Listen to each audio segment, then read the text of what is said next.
বন্ধুরা, আমি অয়ন। আজকে তোমাদের জন্য আমি একটা ভিডিও নিয়ে এসেছি আজকে, যে আমার এসন্ট্রো আজকের দিনে 5143 কিলোমিটার আমার চলেছে, মানে 5143 কিলোমিটার আমার চলেছে।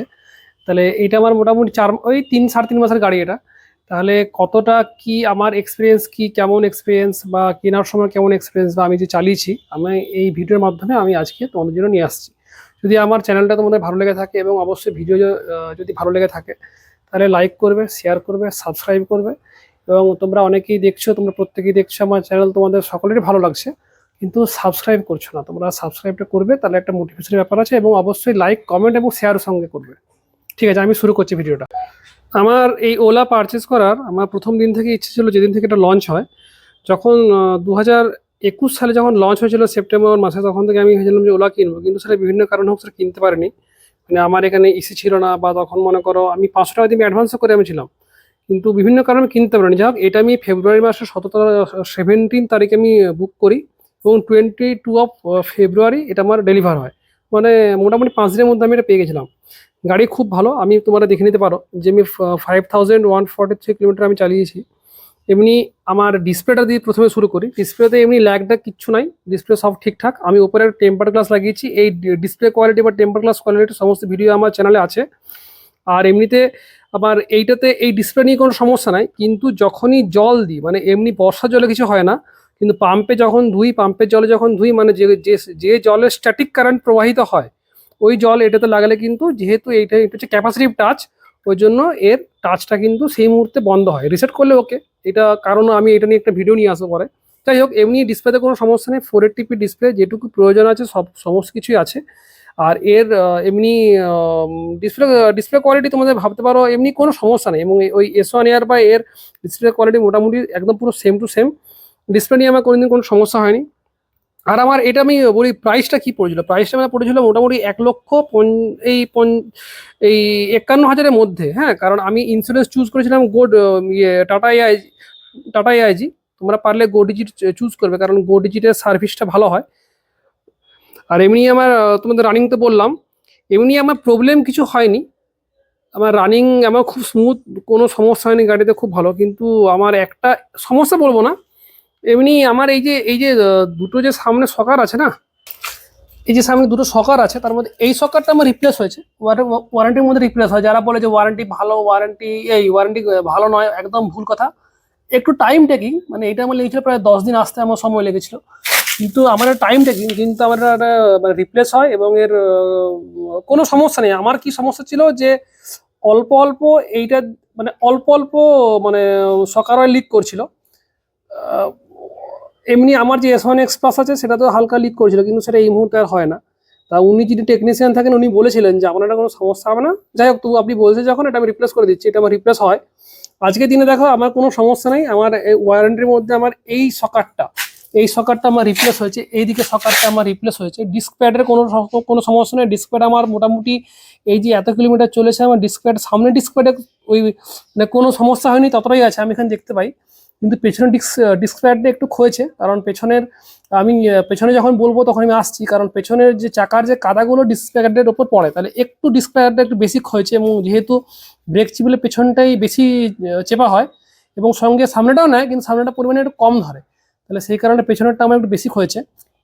কিন্তু এমনি ওভারঅল আমার ব্রেকিং এর কোনো সমস্যা নেই। টায়ার কোয়ালিটি ভালো। সিয়েটের এনার্জি রাইড ইভি টায়ার খুব সুন্দরভাবে চলে, এবং যেহেতু একটা গোল্ড টায়ার, অবশ্যই পিছলায়, কিন্তু একদম পুরো মাটিতে খুব সুন্দর করে চলে। পিছে আমার বিশেষ কোনো সমস্যা হয়নি। এরপর আসবো বডি কোয়ালিটি। এই দেখো, বডি কোয়ালিটি অনেকেই বলে যে ওলার বডি কোয়ালিটি খারাপ, কিন্তু একটু দেখানোর প্রয়োজন আছে। কতটা ভিডিও আসছে আমি শিওর নই। দেখো এইটা কতটা পুরু, এটা কতটা পুরো, এবং এইটা কিন্তু হচ্ছে কি পলিপ্রপলিন। এটা হচ্ছে পলিপ্রপলিন। একটু তোমরা একটু সার্চ করে ইন্টারনেটে দেখতে পারো যে এটা যথেষ্ট ভালো প্লাস্টিক, এবং অবশ্যই অন্যান্য যেগুলো তোমার আইসি ইঞ্জিনের স্কুটার হয়, ওর পুরো প্লাস্টিক। আর এইটা হচ্ছে কিন্তু ABS, এইটাও যথেষ্ট পুরো। অতএব প্লাস্টিক কোয়ালিটির কোনো সমস্যা নেই। আমাকে একবার এখানে একটা মোটরসাইকেল হিট করেছে, মানে মোটরসাইকেলের সাইলেন্সার পেছনে এসে আমাকে এখানে থেকে মেরেছে, দাগ আছে বেশ এই জোরেই, আমার কিন্তু কিচ্ছু হয়নি। আর আমার প্যানেল গ্যাপ কিন্তু অন্যান্য গাড়ির থেকে কম। প্যানেল গ্যাপ নিয়ে একটা আমি পরে ভিডিও আনছি, কি করে প্যানেল গ্যাপ নিয়ে করা যায়। দেখো এই যে আমার যতগুলো ক্লিপ দেখতে পাচ্ছ, এই ক্লিপগুলো হচ্ছে কিন্তু মারুতি কোম্পানির, মানে মারুতির যে কারগুলো হয় তার বাম্পার ক্লিপ। চলো এটা নিয়ে আমি পরে ভিডিও নিয়ে আসছি। আমার কিন্তু ওভারঅল আমার গাড়িতে কিন্তু বেশি ছিল না, তাহলে প্যানেল গ্যাপটা অবশ্যই আমার কমই আছে। আর দ্বিতীয় হচ্ছে এই যে টোটাল যে ব্রেকের কোয়ালিটি বলি, এই যে ব্রেকের যে এগুলো কতটা লুজ বাকি এগুলো আমার সব ঠিকই আছে। প্রথম থেকে আমি 5,000 কিলোমিটার চালালাম, আমি যখন নিত্য মানে দৈনন্দিন চালাই, আমার এমনি কোনো সমস্যা নেই। আমার লুকিং গ্লাসও বেশ ফিট অ্যান্ড ফিনিশ আছে, মানে ফিট ফাইনগুলো একদম শক্তপোক্ত আছে। এগুলো যে লোকের অনেকে দেখেছি এগুলো লুজ হয়ে যায় এখান থেকে, ওগুলো কিন্তু আমার হয়নি। আর লাইট থ্রো যদি বলা হয়, লাইট থ্রো নিয়ে আমার কোনো সমস্যা নেই। আমি রাতেও অনেকবার চালিয়েছি, রাতে প্রায় আমার 1,002 কিলোমিটার চলেছে। আমার কিন্তু লাইট থ্রো নিয়ে আমার কোনো সমস্যা নেই, এবং অন্যান্য কোম্পানির রিভিউগুলোর থেকে কিন্তু এর লাইট থ্রো অনেকটাই ভালো। এবং এর লাইট থ্রো বা S1X প্লাস, S1X এগুলো কিন্তু সবেরই একই রকম লাইট থ্রো। এটা সামনের ব্রেকের ক্ষেত্রে, সামনের ব্রেকের লিভারটাও কিন্তু আমার লুজও হয়নি, এবং ওই একই রকম আছে, ফিট অ্যান্ড ফিনিশ ঠিক একদম ঠিকঠাক। আমি একটু পাশ থেকে একবার দেখিয়ে দিই। আমি দেখো আমার ডবল স্ট্যান্ড লাগানো আছে, এটা আবার সিঙ্গেল স্ট্যান্ড আছে। সিঙ্গেল স্ট্যান্ড আমি একটু বদলেছি, কারণ আমার যেখানে রাখি সেখানে অনেকে এর উপর বসে যায়। আর এমনি এইটা আমার একটু লুজ হয়েছিল, এই যে এইটা লুজ হয়েছিল, এটা আমি ইসিতে নিয়ে গেলাম, ওরা মানে যিনি টেকনিশিয়ান এটা খুলে ঠিক করে দিয়েছেন, কোনো সমস্যা হয়নি। একবারই যখন আমি ওই সকার চেঞ্জ করতেছিলাম তখন এটা আবার হয়ে যায়। আর বেল্ট থেকে অনেকে বলে শব্দ আসে, আমার কিন্তু বেল্ট থেকে শব্দ আসেনি। কারণ তোমরা আমার ভিডিও দেখবে যে আমি অনেক মানে প্রায়শই আমি সিলিকন স্প্রে দিই, তাহলে আমার বেল্ট থেকে তেমনি কোনো শব্দ আসেনি, আমার এমনি ওভারঅল কোনো সমস্যা নেই। আর এই যে এইটার যে ক্লিপগুলো, এইটাও কিন্তু আমার খুলে যায়নি। ওই অনেকেই বলে যে এটা খুলে খুলে চলে যায়, এটা কিন্তু আমার খুলে যায়নি, এমনি ঠিকই আছে। এমনি এই গাড়ির তো মোটরের কোনো শব্দ নয়, যা শব্দ আছে বেল্টের শব্দ আছে। এবং মিড ড্রাইভ হওয়ার জন্য এর টর্ক কম, মানে ইনিশিয়াল পিক আপ কম, কিন্তু খুবই মানে তুমি যেমন স্পিডে চালাও এর পুরো স্টেডি পিক আপ। এবং দীর্ঘদিন চালালে S1X প্লাস বা S1X বা S1 এয়ার থেকে এর তফাৎটা বোঝা যায়। নাহলে হয়তো আপাতত দৃষ্টিতে মনে হয় যে S1 এয়ার অনেক বেশি পিক আপ, কিন্তু যেটা আদৌ সত্যি নয়। আর এইটা আমার যে এই যে পেছনের যে চার্জিং কভারটা দেখো, এইটা কিন্তু আমি কভার লাগিয়েছি। আমি আজকে ইনফ্যাক্ট ধুয়ে পরিষ্কার করে রেখেছি, কারণ আজকে ভিডিও করবো বলে। আমি আমার কিন্তু খুব সুন্দরভাবে দেখো বসছে নামছে। এইটা নিয়েও কিন্তু আমার ভিডিও আছে যে কী করে চার্জিং কভার এত স্মুথলি তোমার ওই মানে বসতে পারে, তাহলে সেটাও তোমরা একবার দেখে নিতে পারো। আমার এমনি ওভারঅল কিন্তু ফিট অ্যান্ড ফিনিশে বিশেষ কোনো সমস্যা হয়নি। এরপর পেছনে ব্রেকে আসি। পেছনে ব্রেকের প্যাডটার মার্কিং হচ্ছে এইটা দিয়ে পেছনে ব্রেকের প্যাডটা মাপা যায়। আমার কিন্তু আগে থেকে হয়েছে অবশ্যই, কিন্তু আমার যে ওভারঅল যে মানুষেরা বলে যে ব্রেকের জন্য প্যাডটা 5,000 নষ্ট হয়ে যায়, আমার কিন্তু তেমনি আপাতত কোনো সমস্যা হয়নি। আমি চালাচ্ছি, এর ব্রেকিংও কিন্তু অন্যান্য গাড়ির যে কোনো ডিস্ক ব্রেকের তুলনায় ভালো। দেখো এইখানেই আমার FZS আমার রাখা আছে, এরও ডিস্ক ব্রেকের যে কোয়ালিটি দেখো খুব ভালো কোয়ালিটি। আমি রিজেনারেশনটা তোমাদের বলিনি, এইটাতে আমি ইনফ্যাক্ট S1 Proতে কিন্তু রিজেনারেশনটা বন্ধ করা যায়। আমি কিন্তু ম্যাক্সিমাম সময় এটাকে রিজেনারেশনকে আমি অফ করে চালাই, তবুও মাঝে মধ্যে আমার ডিফল্ট বা মিডিয়াম এই ডিফল্ট বা লো আমার থাকে। তাহলে আমার লো ডিফল্ট করেই আমার মোটামুটি 5,000 কিলোমিটারে 172 কিলোমিটার খানি আমার রিজেনারেশনটা হয়েছে।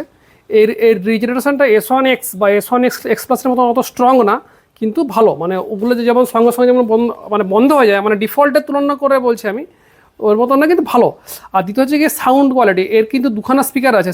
সাউন্ড কোয়ালিটি আমার ওই রাইডিংয়ের সময় বেশি আমি সাউন্ড শুনি না, তবুও যেটুকু আমি মাঝে মধ্যে চালিয়েছি ভালো সাউন্ড, কোনো সমস্যা নেই, ক্লিয়ার, কিন্তু ব্যাস এগুলো নেই, মানে ক্লিয়ার সাউন্ড, কোনো সমস্যা হয় না। আর তৃতীয় হচ্ছে সাসপেনশান। পেছনের সাসপেনশানের দিকে তোমাদেরকে আমি নিয়ে গেলাম, কিন্তু তোমাদের বলা হয়নি এর সাসপেনশান কিন্তু কোয়ালিটি খুব ভালো। যে এইগুলো যে আমরা যে সাধারণ যে ডবল সকারের যে মোটরসাইকেলগুলো চালাই, যেমন আমার যেমন এখানে যেমন গ্ল্যামারটা আছে আমার, এর থেকে কিন্তু এর পেছনের সাসপেনশন খুব ভালো। আমার কোমর ব্যথা ছিল, ওই জন্য আমি বেশি মোটরসাইকেল চালাতাম না, কিন্তু এইটা আমি চালিয়েছি। দেখো তোমরা দেখতে পেলে যে এটা আমি প্রায় 5,000 কিলোমিটার আমি কিন্তু নিজে চালিয়েছি, আমার কিন্তু কোমর ব্যথা আমার একদিনের জন্য হয়নি। এর সাসপেনশন কোয়ালিটি কিন্তু যথেষ্ট ভালো। আর চার্জিং টাইম যদি বলা হয়, চার্জিং টাইম হচ্ছে মোটামুটি কোম্পানি বলে 6 ঘন্টা, আমি মোটামুটি 15% অবধি নামিয়েছি, তার নিচে আমার নামানোর প্রয়োজন হয়নি, এবং আমি নামাইও নি। তাহলে 15% থেকে আমার মোটামুটি চার্জ করতে সময় লেগেছে এই ধরো 5.5 ঘন্টা, 5 ঘন্টা 15 মিনিটের মতো আমার লেগেছে। এমনি আমি স্মার্ট প্লাগ ইউজ করি, তাহলে কত কি কারেন্ট পুড়েছে মোটামুটি ওই 5 ঘন্টা 15 মিনিটে তুমি ধরো যে প্রায় 3.75 বা 4 ইউনিট পুড়েছে।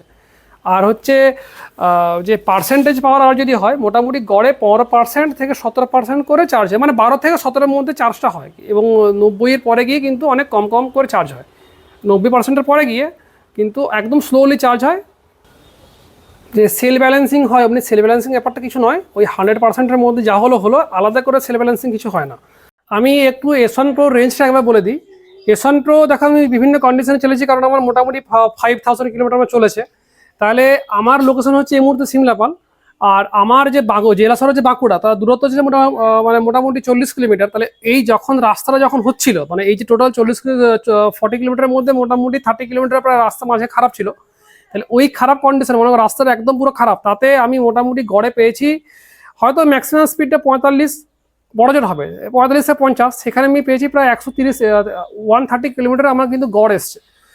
আর যদি ধরা যায় যদি সিঙ্গেল রাইডার মানে একা রাইডার একটা মোটরসাইকেল যেমন চালানো হয়, হয়তো খুব 1 কিলোমিটারের জন্য হয়তো 70 কিলোমিটার বা কিছুটা 60, আর বাকিটা তোমার 45 থেকে 50 যেমন হয়, যেমন একটা মোটরসাইকেল যেমন সাধারণভাবে যেমন চালানো হয়, তাতে রেঞ্জ কিন্তু প্রায় 135 কিলোমিটার, 135 এমনকি 140ও বলা যায়, 140 135-এর মধ্যে তোমরা ধরো। আর যদি পিলিয়ন রাইডার হয়, পিলিয়ন মানে কি আমার ওজন 70 কিলো, আমি কাউকে সঙ্গে পেছনে চাপিয়েছি, তার ওজন মোটামুটি 70 কিলো। আর এই যে বুটের সঙ্গে চার্জার আছে, গাড়ির চার্জার আছে, এবং আরও হ্যান ত্যান করে নিয়ে মানে সমস্ত কিছু নিয়ে যদি 10 কিলো হয়, তাহলে মোটামুটি যদি 10 কিলোটা আমরা ধরি, সেক্ষেত্রে কিন্তু আমি রেঞ্জ পেয়েছি অ্যাপ্রক্সিমেট 125 কিলোমিটার। 120 থেকে 125, 125 আমি বলছি, কারণ আমি আমার মনে হচ্ছে আমি শিওর আমি 125, মানে আমি অ্যাকচুয়াল পর আমি নামাইনি, বাকিরা যে সমস্ত প্রেডিকশন, ওই জন্য বলছি আমি 125 কিলোমিটার আমি শিওর পেয়েছি। হ্যাঁ, আর একটা হচ্ছে যদি আমি সিঙ্গেল চালাই, সিঙ্গেল যদি মনে করো 40-45 করে চালানো হয়, একদম শিওর এক কথায় 150 কিলোমিটার একদম মানে সুন্দরভাবে পাওয়া যায়। অতএব গাড়ির রেঞ্জ নিয়ে কোনো সমস্যা নেই, গাড়ি খুব ভালো, মানে এর যথেষ্ট রেঞ্জ। ওই আমার S1X প্লাস আছে, তাহলে তার কিন্তু আমি নর্মাল মোডে কিন্তু আমি কোনোদিনও 45-50টা কিন্তু খুবই অকেশনালি, তাতে আমি রেঞ্জ পাই 90 থেকে 95, তার বেশি কিন্তু নয়। আর আমি যে S1 Pro যে তোমাদের রেঞ্জটা বললাম, আমি কিন্তু ইকো মোডে কোনোদিনও চালাইনি, আমি নর্মাল মোডেই চালাই। কিন্তু নর্মাল মোডে চালিয়ে স্পিডটা আমি ওই যে বললাম 40-45 যেমন প্রয়োজন হয় তেমনি দিই, একদম যে স্পোর্ট মোডে সেটাও নয়। কিন্তু নর্মাল মোডে তোমরাও চালাবে, তাহলে এনার্জি লস কম হয়, কারণ ওই ইকো মোডে চালালে এনার্জি লস হয়। আর সুইং আর্ম থেকে অনেকেই S1 Pro ইউজার বলে যে শব্দ আসে, কিন্তু আমার আসেনি, কারণ এই সুইং আর্মটা একটু হচ্ছে তোমার রোলার বেয়ারিং দেওয়া সুইং আর্ম। এইখানে মাঝে মধ্যে WD-40 বা যে কোনো হালকা লুব্রিক্যান্ট দিয়ে স্প্রে করলে কিন্তু এই শব্দগুলো আসে না, এবং এটা অনেক স্মুথ থাকে। আর এমনি ওভারঅল আমার পাশাপাশি বডিতে কোনো সমস্যা নাই, এমনি চালাচ্ছি ঠিকই আমার চলছে। 5 কিলোমিটার চললে, আমি আগেই বলেছি প্রায়, দেখিয়ে দিই।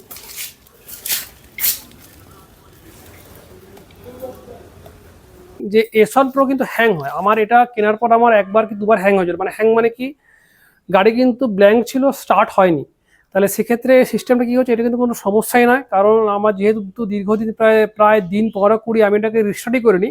তাহলে সেই কারণে হয়তো মানে সেই কারণে আমাকে সার্ভিস সেন্টারের যিনি টেকনিশিয়ান আছেন উনি বলেছিলেন যেটা হ্যাং করেছে।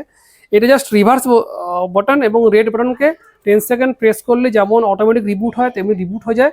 জাস্ট মানে মোবাইলটা সুইচ অফ অনের মতন, এর বেশি কিছু নয়। আমার কিন্তু এর বেশি কোনো সমস্যা হয়নি। আর সকালটা তোমাদের তো বললাম, এর বেশি আমি আর কোনো সমস্যা হচ্ছে ফেস আমি করিনি। যদি আমার ভিডিওটা তোমাদের ভালো লেগে থাকে, তাহলে লাইক করবে, শেয়ার করবে, সাবস্ক্রাইব করবে।